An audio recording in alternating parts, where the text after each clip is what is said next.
Tapi enggak si Wanda dia hebat.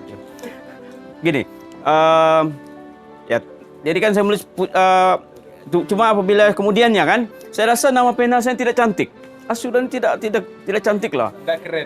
Nggak keren. Jadi tiba-tiba saya menggabungkan nama. Ada tiga individu lah bergabung di situ tuh kan. Biasanya orang mungkin sudah tahu lah gabungan nama-nama mantan kawan lah kan, sahabat karib lah dulu kan, buah hati lah, yang masa remaja dulu kan, cinta monyet kan. Jadi saya gabungkan nama itu lah kan, Su itu nama saya lah, syukur kan. Oh, Shu itu. Ha itu adalah seorang gadis di Beaufort lah. Nama dia Hadijah. Nostalgia lagi. Hadijah. Bapak tahu tuh. Hadijah tuh Shu. Yang satu pula ada tuh nama dia Farida. Kedua masih ada, tapi sudah berusia lah juga. Berusia. Yang Hadijah ini memang sudah lost contact lah. Farida itu masih ada di alam maya. Tua sudah. Sakit sudah. Sakit sudah. Tapi apalah. Itu kisah masa muda dulu kan. Jadi kan masih lagi tidak puas hati. Sudah jadi sudah. Saya kata saya mau cari nama yang lagi cantik lah nih kan. Kasih nama saya mau tambah abadi bahkan. Kenapa saya dapat abadi itu? Apabila saya membaca karya-karya satu penulis di Semenanjung, Allahyarham Yahya Husin nama dia. Nah, bin dia Husin. Saya Syukur bin Husin. Dia menggunakan nama Jihati Abadi. Dia kata, bagus saya menggunakan Abadi. Sebab dia bin Husin juga. Saya pun bin Husin. Jadi saya pun ambillah Abadinya itu kan. Jadilah Hasyuda Abadi. Oh, terdorong dari Pak Adi Bido juga. Jadi sebenarnya itu nama itu tidak penting lah. Sebab kalau kira kan, itu sebagai satu orang kata, iyalah karya mesti ada pemiliknya kan. Betul. Cuma pada masa itu memang orang suka guna nama pena nih. Kalau enggak nama pena kan, macam dia cantik bang.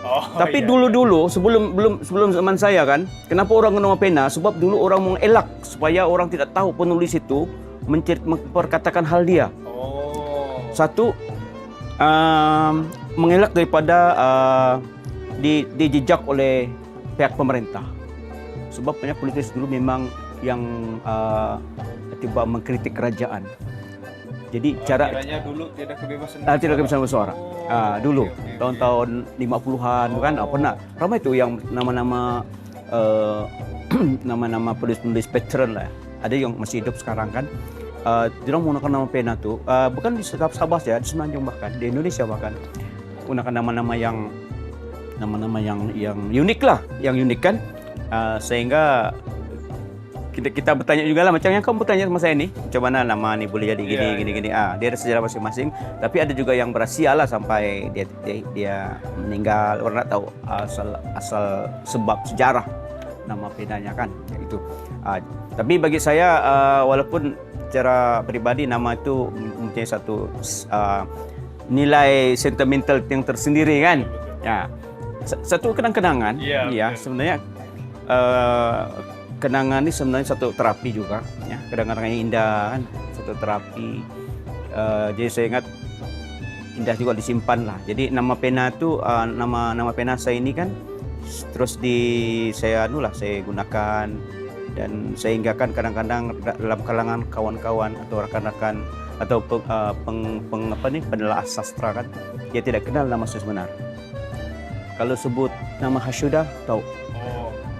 Seluruh Malaysia, kawan-kawan dari Malaysia, di Indonesia, di Brunei misalnya, tahu tuh Hasyuda itu siapa. Tapi kalau bilang Syukur, dia orang cari siapa.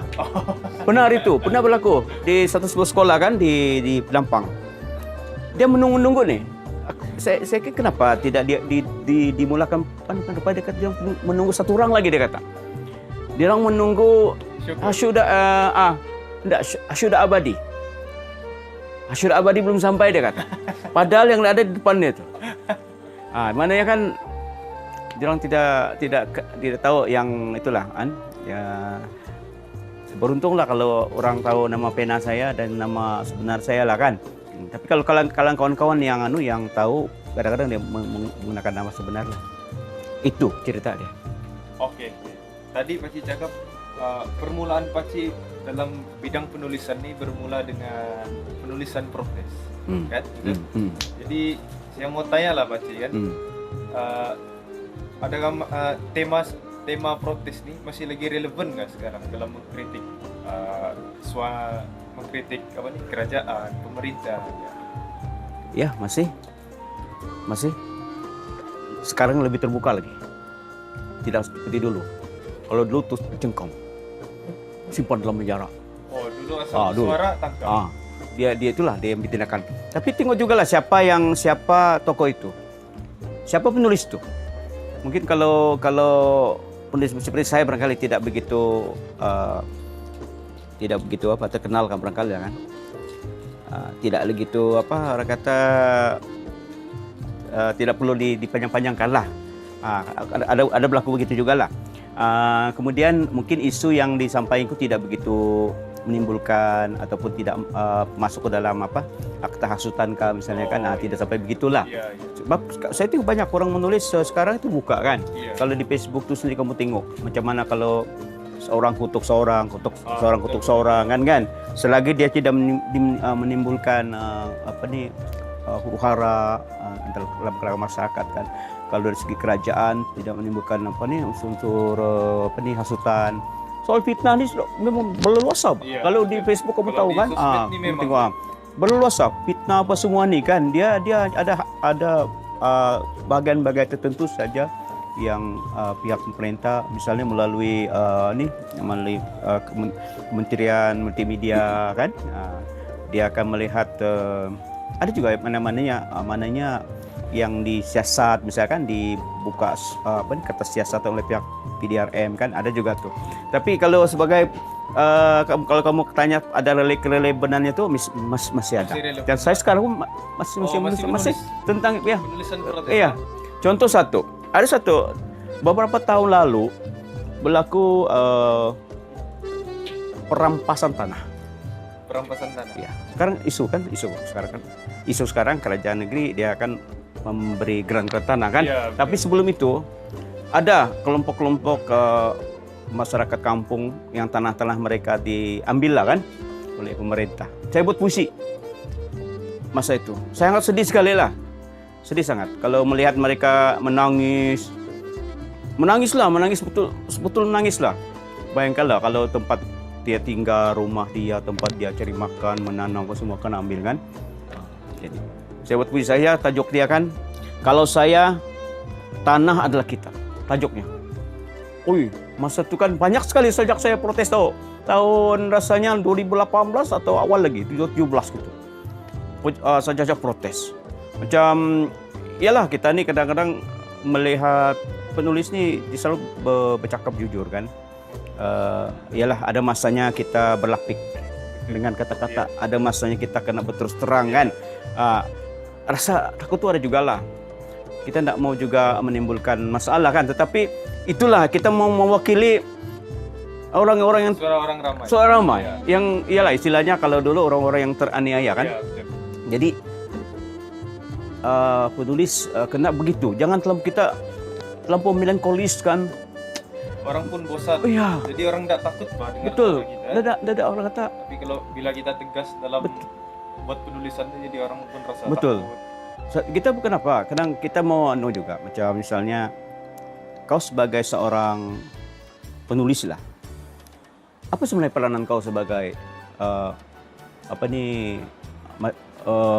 masyarakat ataupun mewakili khalayak kan? Kalau kau rasa itu apa yang kau pikirkan itu kau ingin menyampaikan sesuatu hasrat hasrat dalam bentuk yang lain kan? Ya, dalam maksud saya adalah melalui medium ini ialah puisi kan puisi ini kalau kita baca dengan semangat kan dia ada aura yang lain ada orang lain. Saya membaca puisi yang ini kalau saya tanah adalah kita tuh kan. Cukup saya baca puisi itu di kampung halaman saya sendiri. Di satu dewan kan. Itu adalah kali kedua tuh saya membaca puisi di halayak ramai. Pertama kali bila saya lancar buku kan, buku saya di kampung kan. Kemudian kedua kali itu sebuah partai politik lah. Kerajaan sekarang ini kan. Beliau menang kan, menang pilihan raya hari itu. Ada orang kampung undang saya baca puisi lah. Saya terus baca puisi itu. Mananya, ya mungkin orang tidak merasakan sebab di kampung saya ini kira okey lah. Dia tidak ada sampai tanah dorang kena ambil kan. Tapi saya dapat gambarkan lah mereka yang menghadapi situasi itu masa itu. Dan apabila baru kan pihak kerajaan negeri yang sekarang ini kan memberikan mereka geran-geran tanah itu kan, saya rasa macam tumpang gembira kan. Bila dia orang kena bagi geran tanah tu kan, orang macam dikembalikan hak dia orang kan. Saya rasa puisi saya tu kan macam relevan. Macam relevan. Sebab betul bah, mereka memikirkan tentang satu kertas tu saja. Kertas tu adalah geran tu kan. Itulah kuasa untuk dia orang yang dia orang usahakan bah supaya dapat benda tu. Jadi bentuk begitulah sejak protes, tetapi dia bukan semata-mata kita meluahkan kita punya kemarahan, tapi kita masuk protes kosong lah. Bukan ya, kan? Kita masukkan juga pemikiran-pemikiran, cadangan-cadangan, begitu. Jadi dia akan jadi kritikan membina. Betul. Jadi kita tidak mau suka-suka bla bla huha, tetapi tidak ada sesuatu yang ialah kadang-kadang apa yang kita pikirkan sekarang tidak akan terhasil tidak ada hasilnya sekarang, tidak. Dia kemungkinan makan masa. Dia kan terserah kesabaran kita lah kan, kemungkinan satu hari nanti benda ini akan nampaklah realiti dia kan. Kita tidak nampak lah, tapi itulah itu. Mudah-mudahan begitulah. Ya. Sebab juga ada kata macam kalau kamu perasan film-film P. Ramlee. Film-film P. Ramlee banyak yang cerminan masa dia tu kan, zaman dia tahun-tahun 50-60-an tu kan, dia buat film tu. Berlaku sekarang. Jadi maksudnya tu kan tempo yang berlaku satu ketika dahulu tu kan, mungkin kita tidak fikirkan sebagai hiburan saja kan, sebagai hiburan saja film-film komedi dia kan. Tapi ternyata pada masa sekarang ni berlaku apa yang dipikir oleh Tan Sri P. Ramlee itu. Jadi visi. Kemungkinan tak tahu salah kebetulan kah, Allah alam lah kan. Tapi nampak pada masa itu pemikiran dia. Sebenarnya kan dia buat film bukannya suka-suka lah, maksudnya kan. Jadi macam penulis kan. Saya suka lah kalau penulis muda sekarang ini kan begitu. Jangan terlampau tu lah kan kadang. Iyalah. Macam puisi-puisi yang kita tidak nampak apa dia punya visi. Betul. Saya membaca banyak buku-buku. Saya selalu minta kawan-kawan bagi atau saya beli kan. Saya melihat tuh karya-karya yang ada itu kan, saya tidak begitu nampak bahwa karya itu macam ada sesuatu yang tuntas, yang macam bila kita baca kan, kita boleh angkat, kita boleh pegang benda tu, kita boleh simpan ke satu bilik kan, kita melihat nanti dia punya realitinya yang berlaku. Yang mau begitu kan. Misalnya kalau buat puisi-puisi tentang kemerdekaan, kita sudah merdeka 63 tahun, maksudnya Malaysia lah kan. Kalau di Sabah mungkin lambat sikit lagi lah kan. 63 tahun, takkan suara yang sama. Kan sama suara pada tahun 57 atau tahun 63 dengan sekarang sama, tak ngam tu. Ya, tidak pembaruan. Ya, tidak pembaruan. Jadi itu orang bosan lah. Bosan, betul. Saya sendiri cakap saya selalu cakap di Facebook, ada apa yang saya buat satu kalau warna nampakkan tanpa jiwa. Buat puisi merdeka tanpa jiwa. Jadi kita mau apa berlaku pada 63 tahun lalu sama juga dengan apa yang berlaku sekarang. Jadi kita tidak mau begitu. Mungkin dia lah kadang-kadang ada juga mungkin situasinya hampir sama. Tapi biarlah gunakan pemilihan kata-kata yang lebih baru kan, lebih cantik kan. Kalau guru saya dulu ni arwah Supardi, dia kata kita buat puisi, dia kata biar yang kata-kata yang baru, bernas, yang segar, sedap. Sedap, Pak. Kalau saya selalu katakan sedap tuh. Sebab kalau tidak sedap kan, macam sia-sia. Orang tidak selera. Iya, dah tahu lah. Kalau agak sombong lah barangkali. Iya. Agak sombong lah barangkali katakan saya. Tapi minta maaf lah kan, sebab yalah tengok juga siapa yang menulis lah. Tapi kalau dia sudah menulis, sudah 10 tahun, 5 hingga 10 tahun dia sudah menuliskan, dia masih lagi tidak ada tuh. Bila kita baca, tidak sedap lah gitu kan. Dia pakai pattern Iya, lama. pattern lama. Iya, dia punya puisi masih Iya. pattern lama. Jadi, Jadi tidak menarik orang betul. baru lah untuk baca puisi Ya, itu. itu, puisi itu, kan? itulah yang maksudnya itu mungkin karena apa nih era saya sudah berlalu kan. Betul. Jadi mananya kalau boleh jangan bawa lagi yang itu, yang idea lama tuh kan. Kita tidak mau ideologi konservatif itu masih ada. Iya, sekarang, kita kan? yang baru Pak, yang sekarang nih kerajaan yang apa nih pertelingkahan yang berlaku sekarang ini sama. Saya ingat, saya masih kecil dulu, gitulah tuh. Apa yang berlaku dulu pada lebih kurang saya 60 tahun kan. Sama saja mau berlaku sekarang. Tidak ada beza dia. Susah mau cakap lah. Saya benar-benar yang sensitif ni nak mau cakap lah kan. Tapi itulah, kita mau biar sesuatu yang baru lah kan. Dalam tulisan gitu juga. Jadi Ji, Ya. tadi kita sebut pasal penulisan protes kan. Sekarang nih apa yang saya nampak sendiri lah, saya sebagai anak muda nih, saya nampak di negeri Sabah nih, dia punya anak muda tidak berani bersuara. Sama ada dalam ucapan nggak, dalam penulisan nggak. Betul. Tiada maksud saya kan, kalau di Semenanjung, dorang ada Syed Saddiq. Dorang ada seorang apa orang bilang ah? Ada satu tokoh yang anu lah, Ada satu tokoh image yang boleh dorang idolakan lah. ya. Menyampaikan suara anak muda dalam penulisan, dalam ucapan, sebab dia bersuara lantang Ya. dengan isu semasa. Dia berani lawan kerajaan yang mana melanggar, kata orang apa nih, salah lah di sisi undang-undang. Jadi sekarang nasihat paci lah untuk anak muda macam kami nih, kalau kami mau bergiat dalam penulisan protes nih, yang bertemakan protes nih, apa nasihat paci? Sebab sekarang kita tengok pun apa yang berlaku nih, senario politik di negeri Sabah nih sendiri, dia bukan lagi memperjuangkan hak-hak orang Sabah, tapi memperjuangkan kepentingan sendiri untuk lebih gaya, kan? Iya. Dan gitu. Waduh, kan? iya, betul. Jadi Iya. macam mana tuh Ji? Sebenarnya kalau saya lihat ada juga anak muda yang terlibat dalam gerakan politik di Sabah lah khususnya kan. Ada juga. Cuma macam mana? Tidak begitu orang kata ya, anak muda sekarang ada yang tidak meminati yang itu. Iya. Dia tidak meminati nih. Politik ni kan itulah. Politik ni dia ada masa-masa tertentu, masa pilihan raya. Politik yang berlaku setiap hari yang berlaku ni pun tidak yang terbuka di Facebook ya mungkin kan. Dia tidak terbuka.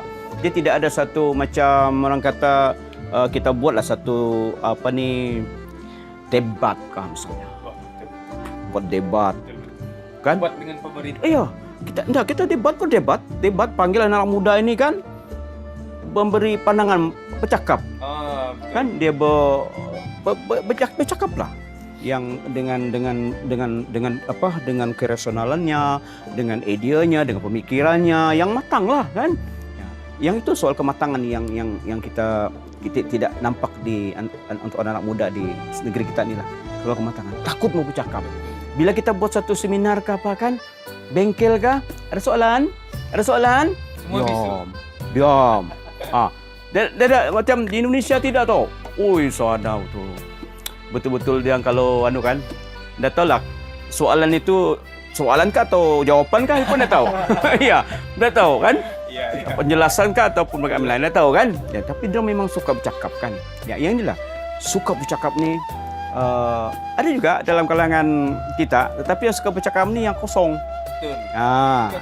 Kosong. Kita nak mau begitu. Dan berani hanya barangkali di media sosial. Iya. Tapi halayak, kita mau bercakap di halayak. Yang dia boleh memberi pandangan, beri pendapat kan. Sebab itu loh saya katakan tadi, bila kita untuk membidas atau mengkritik misalnya kan, ataupun ialah mengkritik mananya itu adalah mengkritik yang ada ide-ide itu Bang. Ide-ide yang boleh kita dipikirkan oleh orang lain. Itu yang kita kurang tuh sebenarnya. Kita kurang bila debat ini kan, mungkin kalau kita buat debat nih kan, pun barangkali kita masih kekurangan siapa orang yang boleh kita ketengahkan. Ada juga sini misalnya kalau kamu perasan lah kan, kita ada di ABIM kan, ada contohnya ABIM kan, Angkatan Belia Malaysia kan. Di sana ada anak-anak muda yang boleh diketengahkan. Memang ada juga, tapi debat orang ini tidak begitu terbuka, Bang. Macam tidak bebas, Bang. Tidak ada satu tema kan. Dia ada topik yang dalam kan? Masih berlapik. Berlapik. Jadi kita biar terbuka, Bang. Ya, terbuka. Kau bagilah pandanganmu. Sama ada pandangan kau tuh oke atau tidak oke, yang itu soal lain kan? Iya, itu. Kata orang itu merangkumi kematangan kematangan dia. Berdebat kan? Jadi itulah. Ada tidak yang pendapat itu diterima Anda itu. Itulah kalau dalam individu yang bergelar penulis nih, anak yang penulis muda di Sabah nih, begitu juga. Dia orang lebih suka bersembunyi, dia suka diam-diam. Dan kalau yang saya nampak lah kan, saya pun kadang-kadang mau melihat berapa orang penulis muda di Sabah nih.